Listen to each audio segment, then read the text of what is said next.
The coin I have here today is probably the most innovative coin design ever.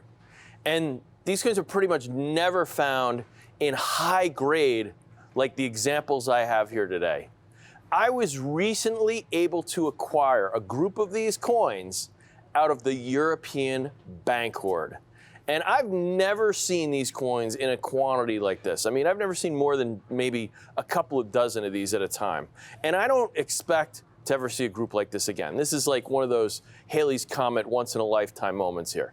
And these coins have been quietly hiding in a European bank vault for almost a century now. But now the secret's out, right? These very limited coins are now available to you, the collecting public, while they last. Now, let me give you a little background here. The reason these coins are in this European vault. In 1933, President Franklin Delano Roosevelt introduced Executive Order 6102, and that essentially outlawed the private ownership of gold. And he did this in an attempt to stimulate the economy. Remember, I mean, that time, we were in the midst of financial panic. This is the middle of the Great Depression. Banks are failing. People feared inflation might make our paper money just worthless, right? So the public was hoarding gold coins from circulation. I mean, remember at this time, gold coins and paper money, they circulated together interchangeably. So people began hoarding gold coins from circulation because gold has been the most widely accepted form of money for thousands of years. So now at this point, 1933, if you owned gold, you had to turn it over to the government. And if you didn't do that, you could face some pretty stiff penalties. You could be fined up to $10,000, you could go to jail, or even both. So all of those gold coins that were redeemed by the federal government were then melted down into bars and stored in Fort Knox. So all that beauty, the history, the numismatic legacy of those coins up in smoke in an instant. But luckily for us modern day coin collectors, some US gold coins actually made it overseas where the ownership of gold was outside of US jurisdiction. It wasn't illegal in these other countries. And these are the coins I have here today. Coins from that fabled European bank hoard. Now, pre-1933 US gold coins are the most sought after coins among numismatists. But the coins I have here today, these are of particular interest because so few of these were discovered in that hoard. Now keep in mind, anyone trying to move large amounts of money overseas would most likely be using the largest denomination coins possible. I mean, think about it. You're trying to take thousands of dollars somewhere. Are you going to take $20 bills or $5 bills? Well, same thing here. So most of the coins that have survived the melts and have surfaced in this hoard are $20 gold double eagles, or at the very least, the $10 gold eagles. But the coins I have here today are the elusive $5 Indian head gold eagles. The coins I have here are 1909D, second year of issue, Denver Mint, 1909D, $5 Indian head gold eagles. And these are so much harder to find than those other gold coins. Let me show you something here. This is a population chart that shows how many of these different types of coins, these gold coins, have been certified today in the grade we have here, Mint State 63, Choice Brilliant Uncirculated. When we look at PCGS and NGC, the two widely accepted coin grading services, third-party services who certify these coins, authenticate these coins, when you get to this elusive Mint State 63 level, you look at these bigger coins, like I said, the $20 St. Gaudens Double Eagle. There's almost 680,000 of those coins from all the different dates and mints that have been certified Mint State 63. You even go back to those older $20 coins. It's about half as many as the St. Gaudens, but there's still quite a few of them, about 350,000, more than 350,000. Again, as you'd expect, the smaller denominations, not as many of these have survived. But in mint state 63, there's almost 125,000 of the $10 Indian head design and over 100,000 of that 10 Liberty head. Now the $5 Liberty head, the same denomination of this, but from the earlier design, almost 100,000, about 90,000 of those coins. But we get to the coin we have here, the $5 Indian head. And you can see how few of these, just 41,425 coins. I mean, this is more than twice as rare as the next most common type of coin. And it's about 16 times more rare than a St. Gaudens is in MS63. So, I mean, if you're putting together a collection of the most beautiful gold coins ever produced, the most important different types of gold coins, this is an important piece that you just have to have. I mean, the Indian head design is the $5 gold coin from that period that we call the Renaissance era of American coinage. And this is that period when the most beautiful and creative coins of all time were being produced by the US Mint. This is the time in the early 20th century when Franklin Delano Roosevelt's distant cousin Theodore made it his pet project, his personal mission to beautify our coinage. And he even wrote a letter, a very famous letter, to Treasury Secretary Leslie Shaw about this. And here's what he writes. My dear Secretary Shaw, I think our coinage is artistically of atrocious hideousness.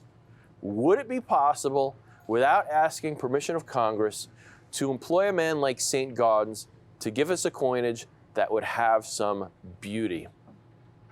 Roosevelt demanded that our coins not just serve as, their function in trade, but they should be of the highest caliber of art. He wanted fine art to be in the hands of all Americans, to be appreciated. He wanted our coins to represent the greatness of the United States.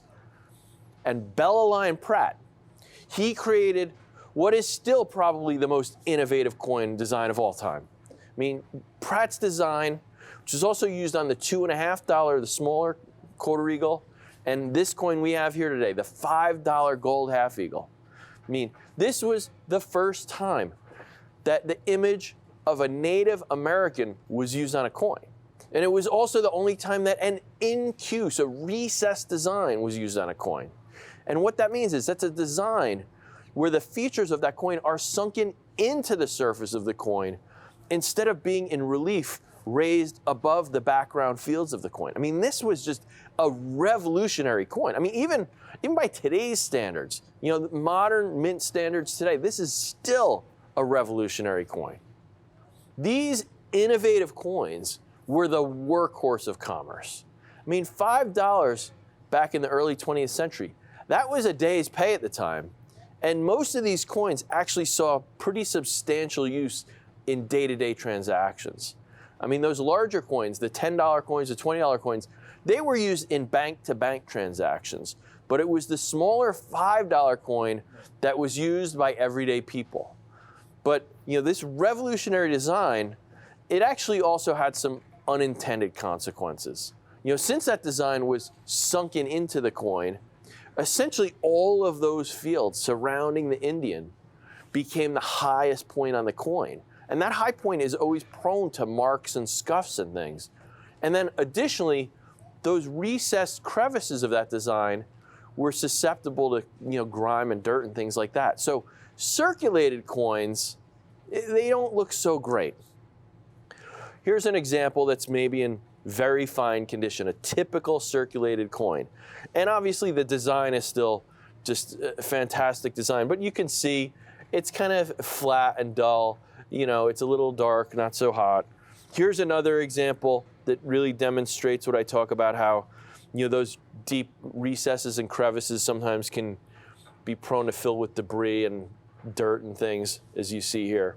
So that's the thing with these coins. As incredible and innovative as this design is, when they circulate, they don't always look so great.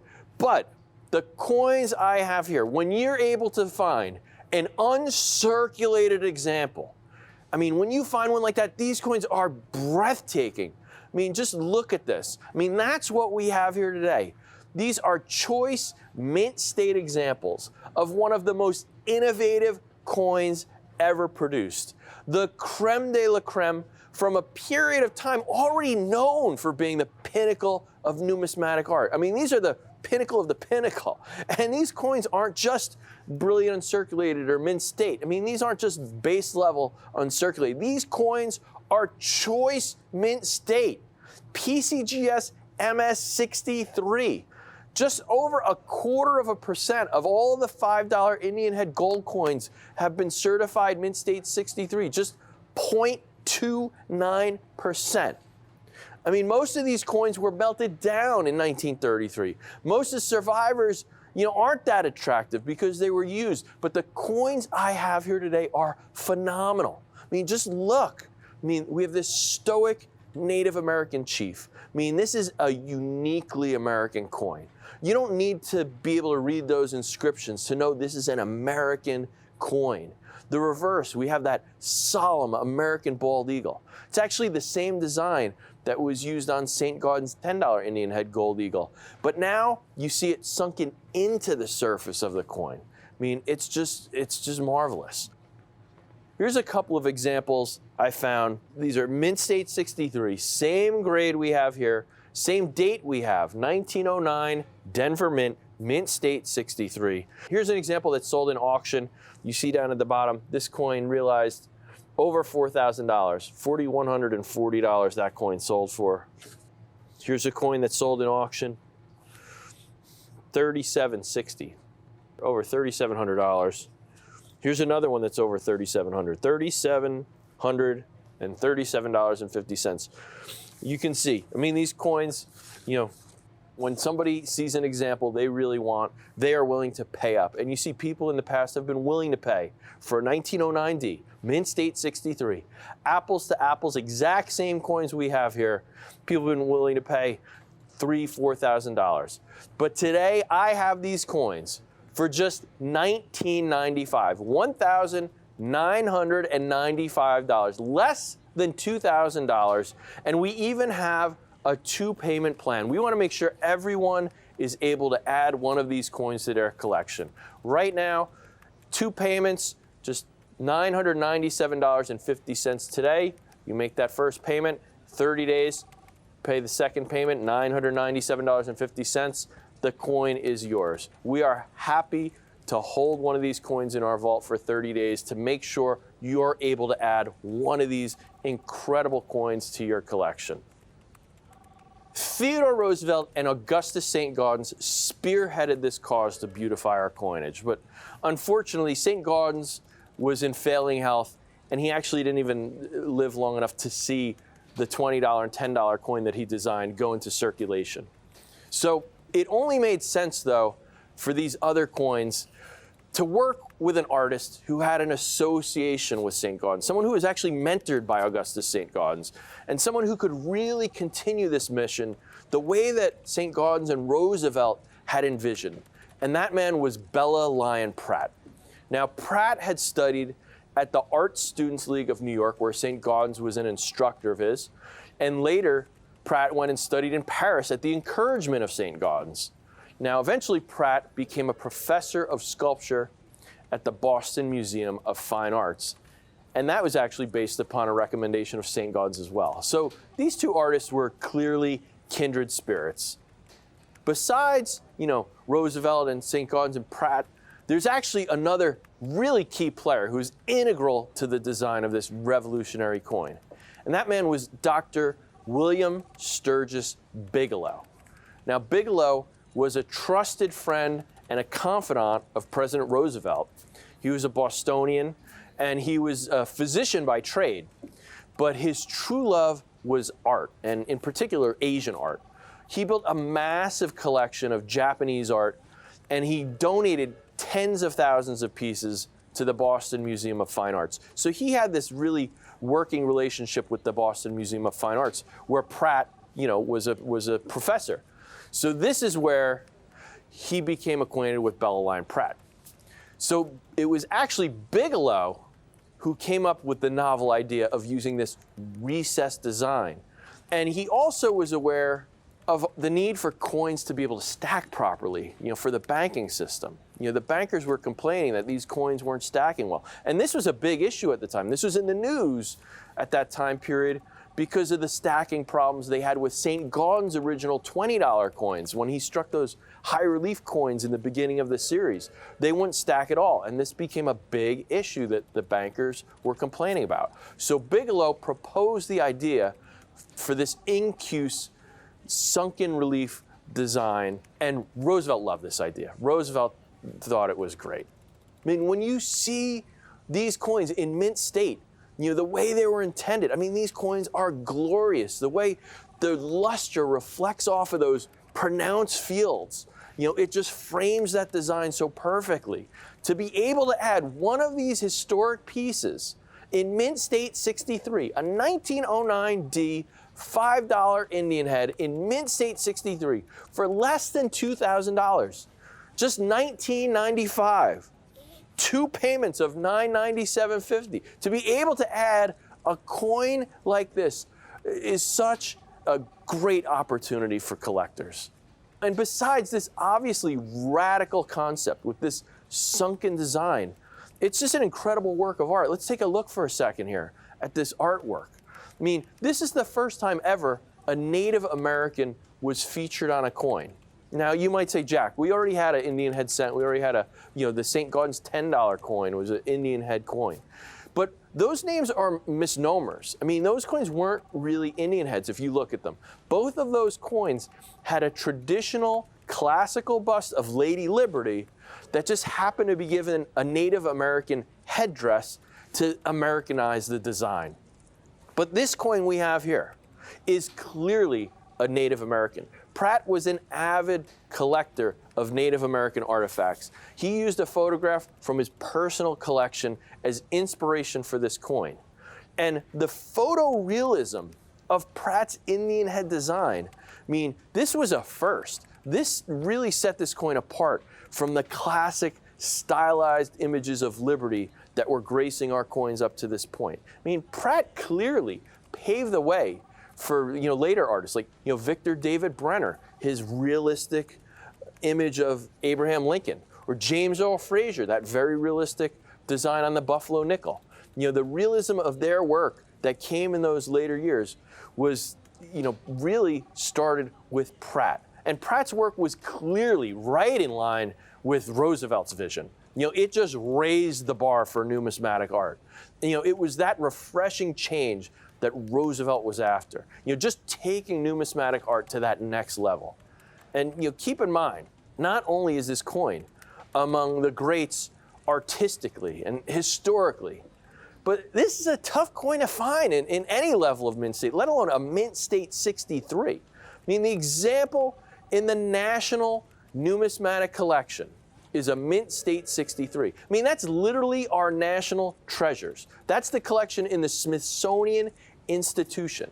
The 1909D $5 Indian head in the Smithsonian Institution is mint state 63. I mean, these are museum caliber examples that are available right now for just 2 payments of $997.50.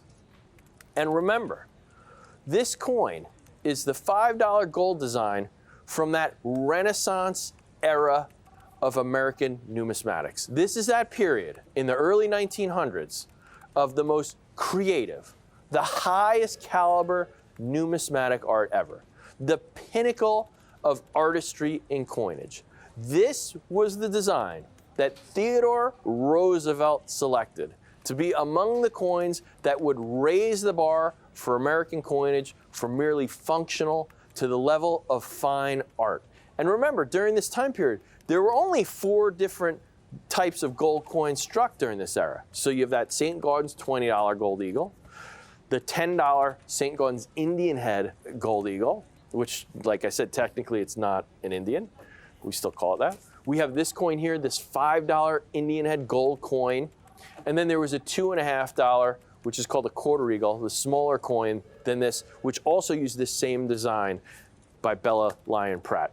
So if you're building a typeset of that Renaissance era US gold coins, of the 4 most beautiful gold coins ever struck by the US Mint, or I'd argue by any country, you need this coin. This is a must-have for that collection. And don't forget the rarity of this coin. This $5 Indian head in mint state 63. So few of these coins have survived the melts. And the ones that have survived, so few of them have been certified mint state 63. Let me show you that chart one more time. Look at how much more rare a $5 Indian head is in mint state 63 than any of these other gold type coins that we talk about here. Because that's one of the most popular ways to collect coins is to build a typeset. And if you're new to collecting, you don't know what that means, let me explain. This is where instead of trying to get every single different date and mint mark for a series, you're just getting one coin to represent that type, the design for that denomination. So even if you don't want to have the challenge, a lot of people want to have a big challenge and try and get every single different date and mint mark for the $5 Indian. And by the way, if you want to do that, we're happy to help you. Talk to our private advisory coin team, and we will gladly help assemble all those rare key dates for you.